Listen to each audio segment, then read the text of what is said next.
प्रिय विद्यार्थियों, online classes में आपका स्वागत है। आज हम बीए पार्ट फर्स्ट हिंदी साहित्य में बात करेंगे एक प्रसिद्ध और रोचक कहानी जिसका शीर्षक है नमक का दारोगा। ये प्रेमचंद की एक प्रसिद्ध कहानी है। इससे पिछली कक्षा में मैंने आपको प्रेमचंद के जीवन परिचय के बारे में बताया था। आज इस कहानी के कथानक के बारे में, इस कहानी की समीक्षा के बारे में और इसके उद्देश्य के बारे में बातचीत करते हैं। ये जो कहानी है वर्तमान में बहुत अधिक ही उपयोगी मानी जा सकती है, क्योंकि इस कहानी में भ्रष्टाचार, रिश्वतखोरी, बेईमानी, ये जो वर्तमान में हमारे देश की बहुत बड़ी जो समस्याएं हैं, ज्वलंत जो मुद्दे हैं, उन मुद्दों को इस कहानी में रेखांकित किया गया है। इसलिए वर्तमान में ये कहानी हमारे लिए बहुत अधिक प्रासंगिक मानी जा सकती है। क्यों?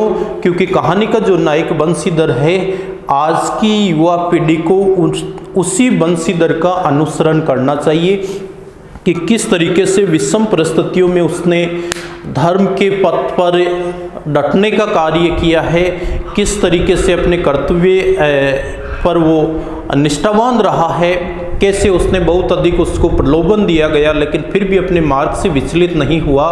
तो ये ऐसी बातें हैं जिनको आज हमारे युवा अगर स्वीकार करेंगे तो उनका जो जीवन है, और केवल उन्हीं का जीवन नहीं, हमारे देश के लिए भी हम ये कह सकते हैं कि देश को एक सशक्त और मजबूती देने का कार्य कर सकते हैं। ये जो कहानी है मुख्य रूप से इसमें दो पात्र हैं आपके, एक बंशीधर और एक पंडित आलोपुद्दीन। बंशीधर इस कहानी का नायक है और नमक विभाग में इंस्पेक्टर है, अर्थात दारोगा के पद पर प्रतिष्ठित है। दूसरा जो पात्र है इसमें वो आपके पंडित आलोपुद्दीन है, जो एक प्रसिद्ध जमींदार और अपने क्षेत्र का एक बहुत बड़ा धनवान व्यक्ति है, जो नमक जैसे तुच्छ वस्तु की चोरी करने के आरोप में पकड़ा जाता है। उसी को आधार बनाकर ये पूरी कहानी रची गई है। अन्य पात्रों की अगर बात करें तो इसमें आपके बंशीधर के पिताजी है, जो बूढ़े मुंशी जी जिनके लिए संकेत आया है। इसके अलावा नमक विभाग के सिपाही है, नमक की चोरी करने वाले, गाड़ी को चलाने वाले गाड़ीवान है, और वकील है। जब ये मुकदमा अदालत में जाता है तो वहाँ मुकदमे की सुनवाई करने वाले वकील और जज वगैरह इसमें पात्र के रूप में आए हैं। अब कहानी के कथानक के बारे में आपको बताते कि कहानी का जो खत्ते है वो क्या है। इस कहानी के प्रारंभ में लेखक प्रेमचंद ने बताया है कि जब ईश्वर प्रदत्त वस्तु पर अंग्रेज सरकार ने कर लगा दिया, क्योंकि जिस समय ये कहानी लिखी गई थी उस समय हमारे देश पर अंग्रेज़ों का शासन था और अंग्रेज़ों ने पहली बार नमक पर टैक्स लगाया था। क्योंकि पहले जो नमक है वो लोगों को बिल्कुल मुफ्त में मिलता था, लेकिन अंग्रेज़ों ने नमक पर कर लगा दिया। तो नमक की चोरी रोकने के लिए उन्होंने एक नया विभाग बनाया, नमक विभाग, जिसमें दारोगा का जो पद है वो सबसे अधिक की सम्मानित पद तो माना ही जाता था। ऊपरी आमदनी भी उसमें बहुत ज़्यादा थी, और दूसरे उसमें सिपाही वगैरह भी नमक की सुरक्षा के लिए, नमक की चोरी रोकने के लिए भर्ती किए जाते थे। तो जब इस नमक पर कर लगा दिया तो लोग चोरी छिपे इसका व्यापार करने लगे।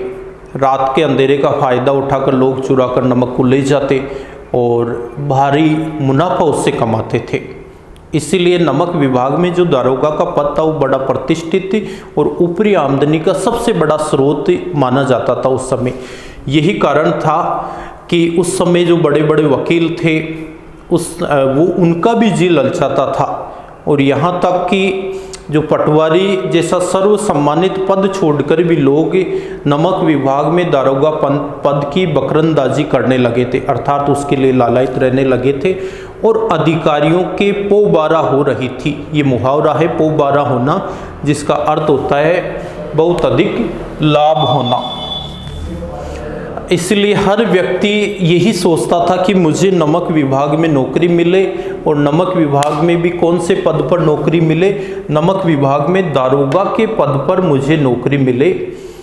तो चारों तरफ हर पढ़ा लिखा व्यक्ति जो है वो नमक विभाग में दारोगा बनने के लिए बहुत अधिक कोशिश कर रहा था। तो ऐसी स्थिति में इस कहानी का जो नायक बंशीधर है, ये एक शिक्षित बेरोजगार व्यक्ति था, जिसके पिताजी बुजुर्ग थे, पिताजी ने जैसे तैसे अपने घर का खर्चा चलाया और जैसे तैसे करके बंसीधर को पढ़ाया। लेकिन अब जब बूढ़े मुंशी जी से नौकरी नहीं हो पा रही थी तो वो अपने बेटे बंसीधर को समझाने लगे कि देखो बेटा, अब तुम इस घर के मुखिया मुख्तियार हो और लड़कियां जो है वो घास फूस की तरह बढ़ रही है, अर्थात बड़ी होने के बाद में उनकी शादी की जो जिम्मेदारी है वो भी तुम पर ही है। मैंने नौकरी की है, कोई ओहदेदार मतलब अच्छे पद वाली नौकरी नहीं की, लेकिन जैसे तैसे अपने घर का गुजारा मैंने चलाया है। अब तुम पढ़े लिखे हो तो मैं चाहता हूँ कि घर की जिम्मेदारी तुम ही समझो। और बूढ़े मुंशी जी जो है बंसीधर के पिता, वो बंसीधर को समझा रहे हैं कि देखो, नौकरी में कभी भी वेतन की तरफ ध्यान मत देना, क्योंकि वेतन तो पूर्णमासी का चांद है। आपको याद रखना, ये किसने कहा? बंसीधर के पिताजी ने, कि वेतन तो पूर्णमासी का चांद है। जैसे चंद्रमा की जो चांदनी है वो चंद्रमा की जो चांदनी है वो पूर्णिमा के दिन संपूर्ण रात्रि में रहती है, लेकिन धीरे धीरे घटते घटते अमावस्या तक बिल्कुल अंधकार छा जाता है। ठीक वैसे ही वेतन महीने में एक ही बार मिलता है, लेकिन धीरे धीरे दूसरे महीने तक वो संपूर्ण रूप से खर्च हो जाता है। इसीलिए नौकरी में ओहदे पर और वेतन पर ध्यान मत देना, मतलब पद और वेतन पर ध्यान मत देना, बल्कि ऊपरी आमदनी पर ध्यान देना, क्योंकि ऊपरी आमदनी एक बहता हुआ स्रोत है। ये भी बंसीधर के पिताजी ने कहा बंसीधर से कि ऊपरी आमदनी एक बहता हुआ स्रोत है, एक झरना है, जिससे तुम जब चाहो तब प्यास बुझा सकते हो, अर्थात जितना चाहो उतना पैसा तुम इससे कमा सकते हो। और यही मेरे जीवन भर की पूंजी है, अर्थात मैंने अपने जीवन में जो कुछ देखा, भोगा, महसूस किया, ये अनुभव की जो बातें हैं वो मैं तुम्हें बता रहा हूँ। और ध्यान रखना, क्योंकि नौकरी ऐसी ही करना जिसमें ऊपरी आमदनी ज़्यादा हो। दूसरा उन्होंने बताया है कि वेतन तो पीर का मज़ार है। बूढ़े मुंशी जी ने, बंसीधर के पिता ने बंसीधर से कहा कि पद या वेतन तो पीर का मज़ार है, तुम्हारा ध्यान हमेशा चादर और चढ़ावे पर होना चाहिए। जैसे पीर की मज़ार पर जो चादर और चढ़ावा आता है, महत्व उसी का है। अर्थात ऊपरी आमदनी अगर तुम्हें होती रहेगी तो घर का खर्चा तुम अच्छे से चला पाओगे, परिवार की जिम्मेदारी उठा पाओगे। इसलिए बंसीधर को समझा रहे हैं उसके पिताजी कि जब जाओ तो ओहदेदार नौकरी की तरफ ही ध्यान देना।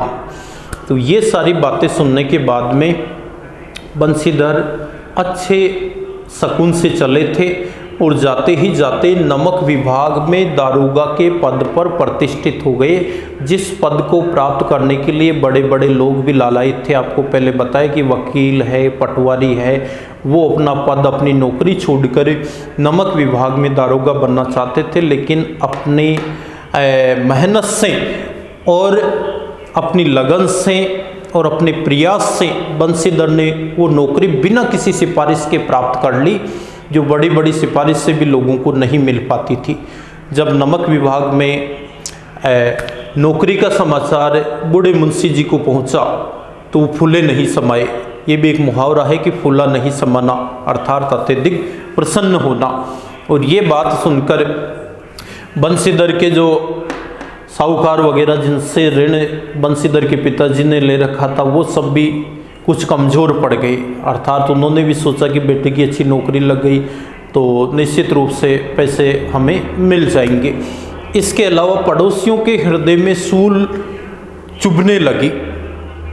अर्थात अगर एक पड़ोसी कोई उन्नति करता है तो दूसरा पड़ोसी उसकी उन्नति को देखकर जलता है। और ठीक ऐसा ही किसके साथ हुआ? बंसीधर के साथ, कि बंसीधर को जब बहुत अच्छी नौकरी मिल गई तो पड़ोसी लोग बड़े दुखी हो गए।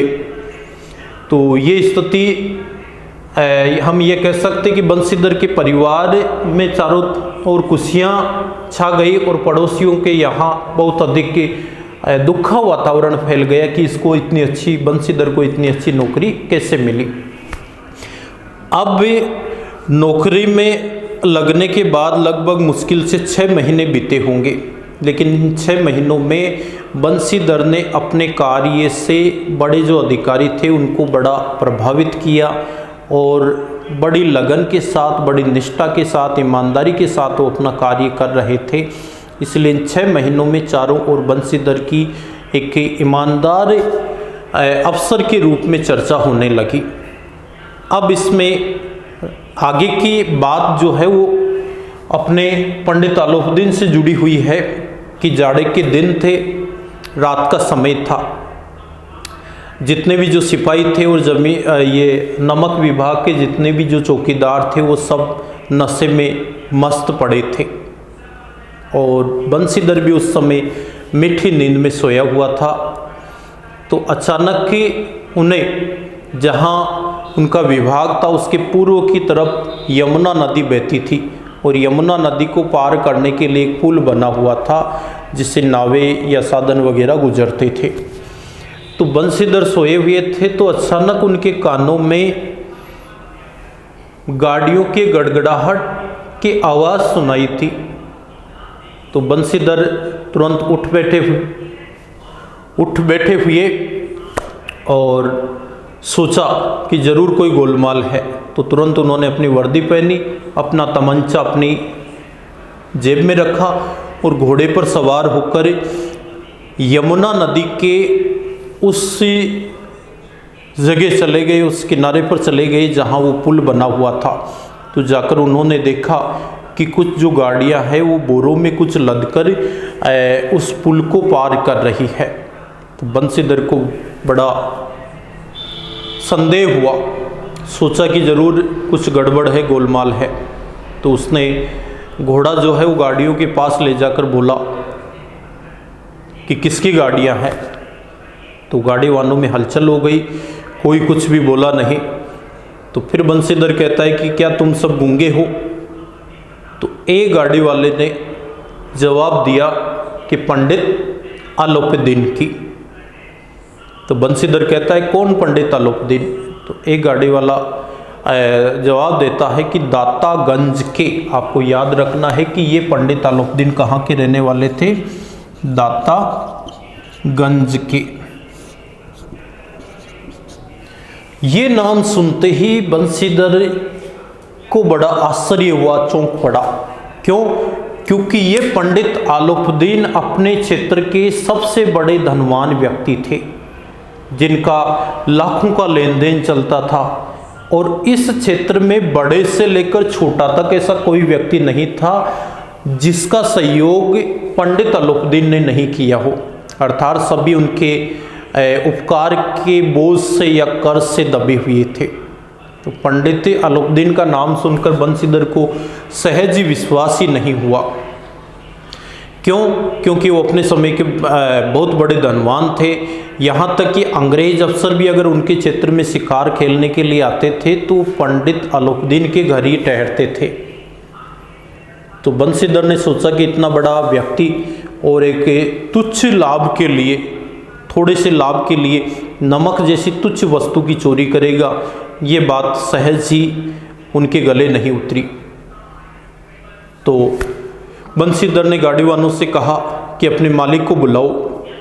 तो गाड़ी वालों में हलचल मच गई, सब डरने लगे। कुछ दौड़े हुए जो है वो पंडित अलाउद्दीन के पास पहुँचे। पंडित अलाउद्दीन अपने सजे हुए रथ पर सवार थे, जिस पर चारों ओर पर्दे लगे हुए थे, लाल और हरे रंग के पर्दे थे।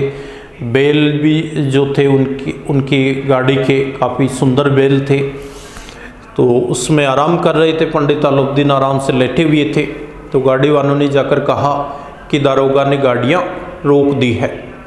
तो पंडित अलाउद्दीन को बिल्कुल भी परवाह नहीं होती है, क्योंकि उन्होंने अपने जीवन में से बहुत सारे अवसर देखे थे, बहुत सारे अधिकारी उनके जीवन में आए और चले गए, लेकिन उन्होंने अपने और अपने धन का सबको गुलाम बनाकर छोड़ दिया।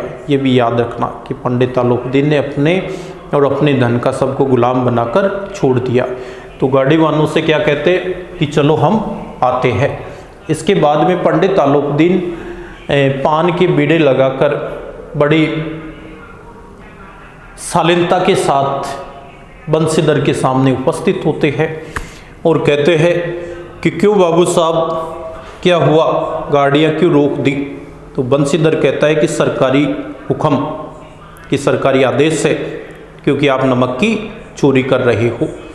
तो पंडित अलाउद्दीन कहता है कि हम किसी सरकार को नहीं जानते हैं बाबूजी, हमारे सरकार तो आप ही हो और कम से कम हम ब्राह्मणों पर तो आपकी कृपा दृष्टि होनी ही चाहिए। इससे ये भी संकेत मिलता है कि ये पंडित आलोकुद्दीन ब्राह्मण जाति का था कि हम ब्राह्मणों पर तो आपकी कृपा दृष्टि होनी चाहिए। बंसीधर ऐसी बातें सुनकर कहता है कि मुझे आपकी बातों से कोई मतलब नहीं, बल्कि मैं अपने कर्तव्य से बंधा हुआ हूँ, क्योंकि मेरा यहाँ जो कार्य है वो ये है कि अगर कोई भी व्यक्ति नमक की चोरी करता है तो उस चोरी को रोकना। तो पंडित आलोकुद्दीन कहता है मुझे ऐसा लगता है कि आप इस समय भूखे सिंह हो रहे हो, अर्थात आप रिश्वत चाह रहे हो। तो उन्होंने अपने नौकर से कहा कि बाबू साहब को 1000 के नोट थमा दीजिए। तो जल्दी से उनका जो नौकर था उसने 1000 रुपये निकाले। तो बंसीधर ने बीच में ही रोक दिया कि 1000 नहीं, अगर आप मुझे 1 लाख दोगे तो भी मुझे कर्तव्य से विमुख नहीं कर सकते हो।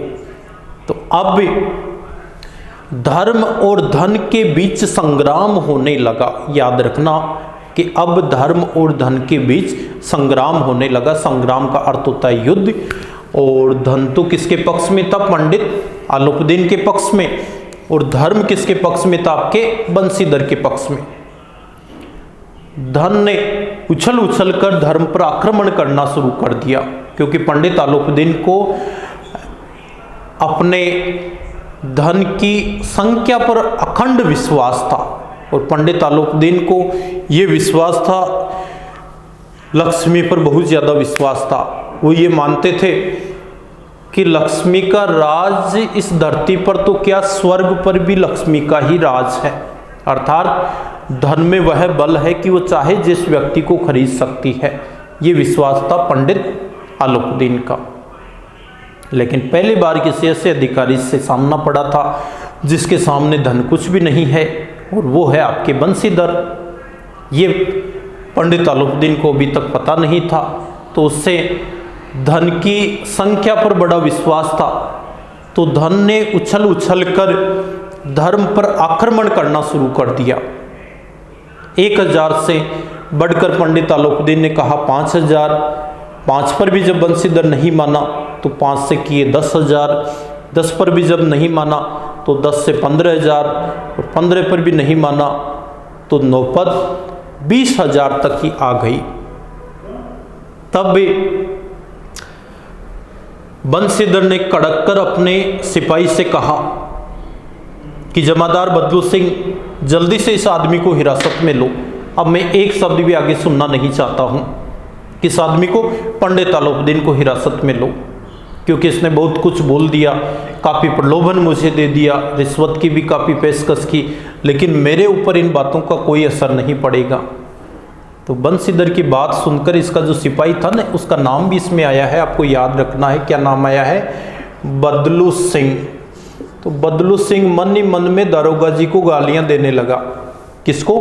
बंसीधर को, कि कितना मूर्ख व्यक्ति है, देखो बेचारे कितने सज्जन व्यक्ति है पंडित जी, जिनको ये गिरफ्तार कर रहा है, और बेचारे कितना पैसे इसको देना चाहते हैं फिर भी ले नहीं रहा है। लेकिन बंसीधर अधिकारी था तो आदेश तो उसका मानना ही पड़ता। मन की इच्छा तो नहीं थी बदलू सिंह की कि मैं पंडित आलोकुद्दीन को गिरफ्तार करूं, क्योंकि रोब के मारे उसके सामने जाने की हिम्मत नहीं थी। नौकर चाकर तो बिना मोल के इनके गुलाम थे। किनके? पंडित आलोकुद्दीन के। तो मन में गालियां देते हुए पहुंच गया किसके सामने? आलोकुद्दीन के सामने। और जब आलोकुद्दीन ने अपने सामने एक हष्ट-पुष्ट व्यक्ति को देखा तो बड़े परेशान हो गए, मूर्छित से होने लगे।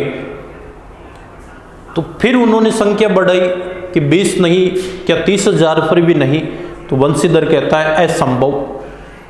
फिर पंडित आलोकुद्दीन धन की संख्या बढ़ाता है कि क्या 40,000 पर भी नहीं बाबू साहब। तो बंसीधर कहता है 40,000 नहीं, 40 लाख पर भी असंभव है। और बदलू सिंह पे कड़कते हुए कहते हैं कि अब मैं इस व्यक्ति से एक बात भी सुनना नहीं चाहता हूं, तुम जल्दी से इसको हिरासत में लो, अर्थात इसको गिरफ्तार करो। तो ये अपने प्रसिद्ध कहानी चल रही है नमक का दारोगा, और इस कहानी के आगे का जो कथ्य या कथानक है इसके बारे में हम आपको अगली कक्षा में बताएंगे। धन्यवाद।